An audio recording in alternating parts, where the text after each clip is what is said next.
पाकिस्तान में जो हालिया महीनों में दहशतगर्दी के वाकयात हुए हैं और उनमें इजाफा हुआ है, इसकी बुनियादी वजह आप क्या समझते हैं? जब अफगानिस्तान में हम ना चुका, हक खुदारादी उनकी पूरी हो चुकी, हमारे वो नो गो एरियाज जहां पे किसी वक्त कोई जा नहीं सकता था, वहां पे भी अमन आया हुआ था और वहां पे अब बदअमनी फैलना शुरू हुई है, तो इसके बुनियादी मुहर्रिकात जो हैं आप सियासी समझते हैं,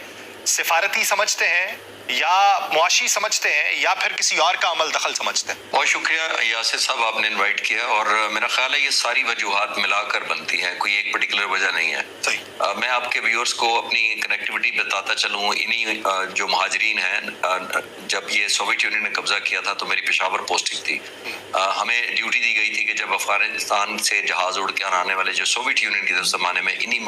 महाजरीन और मुजाहिदीन पर हमलावर होते तो हम जाके उनको चैलेंज करते थे, वापस मार भगाते थे। हम तो उस वक्त से इनके लिए कंट्रीब्यूट कर रहे हैं। जो बाद में महाजरीन आए, जाहिर है जो मुआशी आपने कहा वो इस सेंस पे प्रूव होता है कि यहाँ पे जाहिर है वो लीगल नहीं होते, वो फैल गए इलाकों में, जॉब अपॉर्चुनिटीज़ नहीं मिलती, उनको मेडिकल फैसिलिटीज़ नहीं मिलती, तो ये निस्बतन आसान टारगेट होते हैं दुश्मन का और फैसिलिटी कह लें या फंडिंग के पॉइंट ऑफ व्यू से। मैं ये बिल्कुल नहीं कह रहा कि तमाम जो 1.3 मिलियन या 1.4 फॉर्मल जो इस वक्त महाजरीन है इस वक्त वो तमाम के तमाम दहशतगर्द हैं, क्योंकि दुनिया में देखिए हमारा केस एक बड़ा यूनिक केस है। इस वक्त दुनिया में अगर आप स्टडी करें तो तकरीबन 123 मिलियन लोग डिस्प्लेस्ड हैं, उनको महाजरीन कहें, उनको रिफ्यूजीज कहें, और कुछ पोलिटिकल साइलम ले रहे हैं। 47 के करीब यूनाइटेड नेशन मानता है फॉर्मल जो इस वक्त रिफ्यूजीज है। हमारे पास 3 मिलियन के करीब अगर ओवरऑल हम ले लें,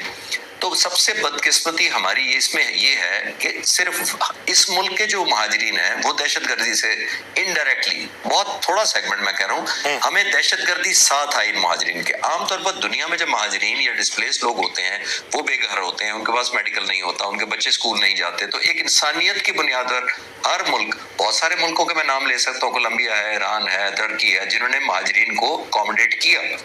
लेकिन करने के बाद उन लोगों ने उनको रिहेबिलिटेट किया और थैंकफुल नोट के साथ या वो चले गए वहां या एडजस्ट हो गए। हमारा यहाँ पे ना एडजस्ट हुए ना वापस चले गए, बल्कि वो फैल गए, और क्योंकि शायद उस वक्त डॉक्यूमेंट इस तरह नहीं हुए थे और आज तक आप देख लें उसकी हम कीमत दे रहे हैं। हिंदुस्तान के लिए खास तौर पर जब उसने हमारा मई के महीने में कन्फ्रंट किया तो सबक हासिल हुआ, पानी में वो आई नहीं और जमीन पर ना आने की हिम्मत नहीं हुई, हवा में आए तो जो जवाब मिला वो सब ने देख लिया। तो उसके बाद उनके पास नेक्स्ट स्टेप यही बनता था। अनफॉर्चुनेटली जाहिर है हमें प्यारे हैं वो लोग जिन्होंने कुर्बानियां दी हैं, 80,000 के करीब, और रिसेंट जो उन्होंने जब कुर्बानियां दी हैं अफसरों ने भी और जवानों ने, वो हमारे दिल के बड़े करीब हैं, हम उनके मकरूज हैं, तो हमने तो एक्शन लेना है। लेकिन हिंदुस्तान को ये आसान टारगेट लगता है कि ऐसे जाहिर महाजरीन जिनको वो एक्सप्लॉइट कर सके। और आखिरी बात इसके ऊपर इंपॉर्टेंट ये है कि और ज्यादा हमारे लिए चैलेंजिंग हो जाता है कि जब एज अ स्टेट अफगानिस्तान हमारे साथ कोऑपरेट ना करे और उस तरह की सपोर्ट एक्सटेंड ना करे जिस तरह की हम चाह रहे हैं, तो ये बदकिस्मती से कॉम्प्लिकेटेड केस है जिसके अंदर मैंने कहा ये माशी भी हैं, ये टेक्निकल भी हैं, ये लीगल और डॉक्यूमेंटेशन भी इसका इशू है, ह्यूमैनिटेरियन भी है, ये सब मिलकर है। लेकिन अगर ये रिजॉल्व अभी भी हो गया है, अल्लाह करे हम उस पर कायम रहें ताकि हम इन शहीदों का और जो जिन्होंने कुर्बानियां दी हैं उनके मकरूज हैं, और अल्लाह ताला आने वाले वक्तों में हमारे लिए बेहतर करे। अच्छा सर, अगर देखा जाए जिला औरंगजेब वाला जो मामला है, 7 और 8 अक्टूबर की दरमियानी शब जो एक बड़ा सिक्योरिटी ऑपरेशन हुआ, ये इलाका क्यों खास टारगेट किया जा रहा है? यहाँ पे इनके फैलने की वजूहात क्या है? क्या यहाँ तक रसाई इनकी आसान है, या यहाँ के मोहल्ले वकू के एतबार से इनको कुछ और चीज सूट करती? जी यासिर, मैंने कुछ डॉक्यूमेंट्रीज या वीडियो रिकॉर्डिंग देखी है जो पाक फिजाइया के पास हैं इसी टेरेन से रिलेटेड, और ये मैं आपको बता सकता हूँ डिटेल्स में जाए बगैर मैं ये कंफर्म कर सकता हूँ कि ये टेरेन हाइड आउट के सेंस में उनको कंफर्टेबल लगती है, यानी कि ऐसी कंटूर्स हैं पहाड़ों के और नेचुरल कंटूर हैं, जोग्राफिक ऐसे हैं जहाँ पे हाइडिंग मुश्किल नहीं होती, आसान होती है, पहुंचना मुश्किल होता है, रीच आउट नहीं होती, विजिबिलिटी कम होती है। तो ऐसी जगहों पर ये ऐसे अपने अड्डे या हाइड आउट्स या टनल्स बनाते हैं जिसको पहुंचना मुश्किल होता है। एक बात तो ये हमें ज़हन में रखनी चाहिए। दूसरी बात ये है कि ये जो इस तरह के टेररिस्ट होते हैं वो कंसिस्टेंट भी नहीं होते, क्योंकि उनको पता होता है कि हम अगर ऑब्जर्व हो जाएंगे तो फिर ज़ाहिर हम पे पहुंच जाएंगे, और हमारे पास बहुत ज़्यादा अल्हम्दुलिल्लाह पाक फिजाइया के पास भी है रिसोर्सेज ऐसे हैं, पाकिस्तान आर्मी के पास भी हैं, जब इनको आइडेंटिफाई और लोकेट करना मुश्किल नहीं रह गया। अब विजिबिलिटी बहुत बेहतर हो चुकी है, और आने वाले महीनों में जो देखेंगे, अब DGSPR ने भी कहा कि हमने बड़ा मैसिव ऑपरेशन किया और इतने लोग मारे, शायद 10 साल में हमने नहीं मारे, वो बिल्कुल ठीक कह रहे हैं। आने वाले वक्तों में ज्यादा ऑफेंसिव एक तो कैपेबिलिटी बेस्ड भी होगा और एक इंटेलिजेंस और टेक्नोलॉजी बेस्ड होगा, जो ज्यादा प्रिसीजन होगा, जिसके अंदर कोलैटरल भी डैमेज नहीं होता, और टाइमिंग वाइज जैसे मैंने कहा टाइम पे जाके, जब ये इससे पहले कि कोई इस तरह के दहशतगर्द एस्केप करने की पोजीशन में हो या अपने उससे पहले उनको रीच आउट करेंगे इंशाल्लाह हमारी आर्म फोर्सेज आने वाले वक्तों में। अच्छा सर, एक चीज जिसकी तरफ बिलखुसूस तवज्जो दिलाई गई कि 3200 एहलकार हैं हमारे जो इस वक्त केपी के अंदर मौजूद हैं। हमने कितनों का मुकाबला कर लिया, कितने जहन्नुम वासिल कर दिए, कितने लाशें हमने उठा लिए, कितना उसे एक्सपैंड करने की ज़रूरत है।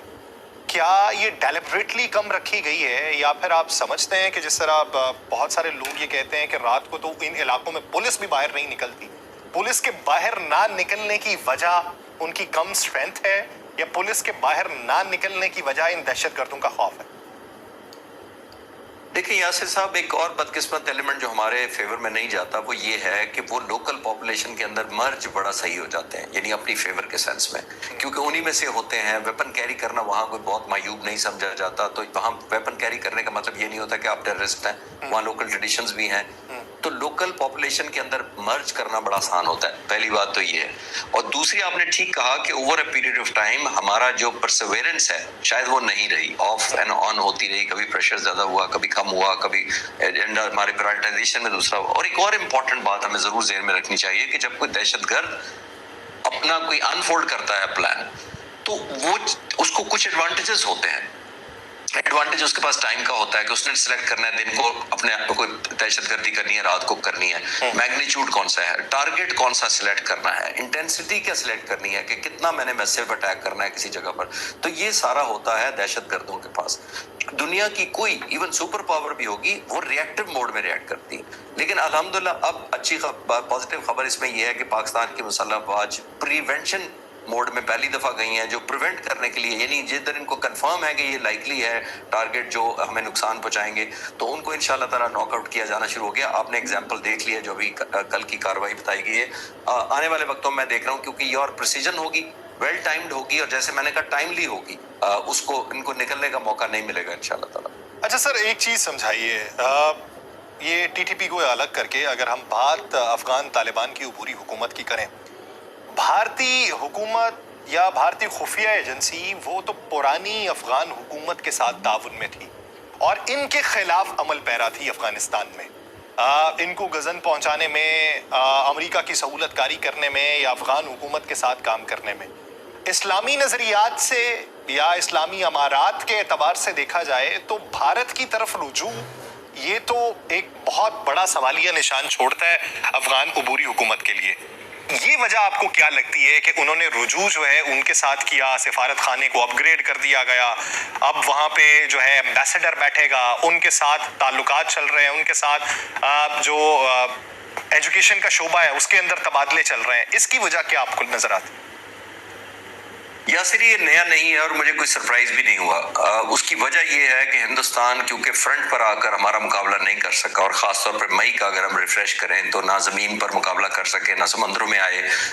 हवा में आए, तो जो रिजल्ट है वो आपके सामने है। ये सारा कुछ होने के बावजूद हिंदुस्तान के पास, मैं ये मुझे पॉसिबिलिटी लगती थी कि वो प्रॉक्सी वॉर करेंगे। और प्रॉक्सी वॉर कौन सा है? ईरान ने खुद प्रॉक्सी वॉर का सफ़र करके देख लिया इसराइल के खिलाफ, कि उनके अंदर अगर लोग ऐसे घुस आए तो कितनी बड़ी आपको मुश्किल चैलेंजेस का सामना करना पड़ता है। तो मैं खुश हूं कि ईरान इंशाल्लाह हमें साथ देगा और इस तरह की प्रॉक्सी हाइडआउट को एलिमिनेट करने में पाकिस्तान की हेल्प करेगा, जो शायद पिछले वक्तों में उस तरह नहीं हुआ जिस तरह हम चाहते थे। अफगानिस्तान एक सॉफ्ट वैली है, देखिए 2-3 फ्रंट पर डिप्लोमेटिकली आइसोलेटेड है, उसको रिकॉग्नाइज नहीं किया हुआ सवाए रशिया के किसी ने, बहुत सारे मुल्क चाहते हैं। ये इंडिया ने एज अ टूल यूज किया है और आज का यूज नहीं करे, एज अ टूल यूज किया है कि अगर हम आपको रिकॉग्नाइज करते हैं, हम वैसे आपको खोलने देते हैं, हम वहां खोलते हैं, तो आप फिर बदले में हमारा क्या करेंगे? बदले में वही है जिसका हमें चैलेंजिंग का सामना है, जो हमें फेवर नहीं करती। एक और इंपॉर्टेंट बात आज की बात नहीं है, अशरफ गनी के जमाने में चले जाएं, उसके बाद आने वाली हुकूमतों के, जब से तालिबान की हुकूमत पिछली वाली खत्म हुई थी और पिछली थी उससे पहले भी कायम, इंडिया हमेशा वहां पर इंफ्रास्ट्रक्चर डेवलप करके एक सिंपैथी, एक एलिमेंट लेना चाहता है। और अशरफ गनी के जमाने में भी उसने हॉस्पिटल बनाए थे, हाईवेज बनाए थे, स्कूल्स बना कर दिए थे, बिजली घर दिए थे उनको कि जी हम आपको बिजली देते हैं, ताकि ना सिर्फ गवर्नमेंट बट के आम आदमी भी हिंदुस्तान को ज्यादा दोस्त समझे। हमारे अनफॉर्चुनेटली इकोनॉमिक हालत इतनी अच्छी नहीं है कि हम उस मुल्क में इतनी इन्वेस्टमेंट कर सके। लेकिन आखिरी बात मैं इस पर जरूर कहना चाहूंगा कि अब हमारे हालात फेवर में है दो तरह से। एक, हमारा सऊदी अरब के साथ डिफेंस एग्रीमेंट हुआ है, उसको हमें इस्तेमाल करना चाहिए और सऊदी अरब को कहना चाहिए कि आपके तालिबान से अच्छे ताल्लुकात उनको प्रेशराइज करें और हमें इजाजत दें कि अगर आपसे के बस में नहीं है इनको कंट्रोल करना तो फिर हम इनको न्यूट्रलाइज करें। दूसरा चाइना फैक्टर है, चाइना के साथ भी ताल्लुकात अच्छे हैं तालिबान के और बहुत ज्यादा कोलैबोरेशन है, चाइना हेल्प भी कर रहा है इंफ्रास्ट्रक्चर में, तो चाइना को भी यूज करना चाहिए। ये दो एडवांटेजेस हमारे हैं। लेकिन सर अगर मजमूई तौर पे देखा जाए सर, सी पैक के मामले पे देखा जाए तो उसके तो बेनिफिशरी बहुत सारे ममालिक हैं और ये रूट भी यही है। यहाँ पे अदम इस्तेहकाम रहेगा तो मुतासरीन बहुत ज्यादा रहेंगे, बशमूल रशिया रहेगा, ईरान रहेगा, चाइना रहेगा, ये लैंडलॉक कंट्रीज रहेंगे। तो जब यहाँ पे इस्तेहकाम नहीं आता तो उसके जो बेनिफिशरीज हैं या उसके जो मुतासरीन हैं वो दबाव क्यों नहीं डाल सकते अफगानिस्तान पे, और अगर वो डाल रहे हैं तो अफगानिस्तान इसको सीरियस क्यों नहीं ले रहा? देखिए, वो इसलिए दबाव नहीं उस तरह महसूस होता, आपको आपने बिल्कुल ठीक ऑब्जर्व किया, वो इसलिए दबाव ठीक नहीं होता कि पाकिस्तान के इस रोड के या जो हमारा पूरा प्लान है चाइना के साथ, इस पे सिर्फ इंडिया को तकलीफ नहीं है, इस पे बहुत सारे मुल्क अनईजी हुए हैं और पाकिस्तान को जो डेवलप होता नहीं देखना चाहते। हम एक न्यूक्लियर पावर है, हमारी इकोनॉमिक डेवलपमेंट बहुत सारे लोगों के बड़ी बड़ी पावर्स को भी अच्छी नहीं लगती। वो समझते होंगे ये हमारे पर डिपेंडेंट रहे, हमें से सीख किया करें अप्रूवल ऑफ एंड ऑन करके, हम ही इनको ब्लेस किया करें। तो ये एक जो सी पैक का प्रोजेक्ट है, ये बहुत अरसे से ईरान के साथ हमारी ऑयल की पाइपलाइन थी, हम परसू नहीं कर सके, आपके सामने है। तो नेशनल इंटरेस्ट हमारी में होता है, लेकिन बाज दफा हमारी इकोनॉमिक या डिप्लोमेटिक स्टेटस हमारा इतना कमजोर होता है कि हम उसका स्टैंड नहीं ले पाते। और माजी में खासतौर पर हम रिलेटिवली दुनिया से कट ऑफ थे। अब हमने क्योंकि अर्न की है मई 2025 ऑनवर्ड अपनी पोजीशन भी, मिलिटरीली भी, डिप्लोमेटिकली भी, तो अब दुनिया हमें मान रही है, हमें क्रेडिबल भी समझती है और हमें रेलेवेंस भी समझती है कि हम इस रीजन में एक इंपॉर्टेंट टीम प्लेयर हैं। अगर किसी ने कुछ तो वक्त है जब हमारी चीजें फेवर में है, तो आई विश एंड प्रे कि हम इसका, जिसको कहते हैं ना, एडवांटेज के लिए इस्तेमाल करें इस अपॉर्चुनिटी को।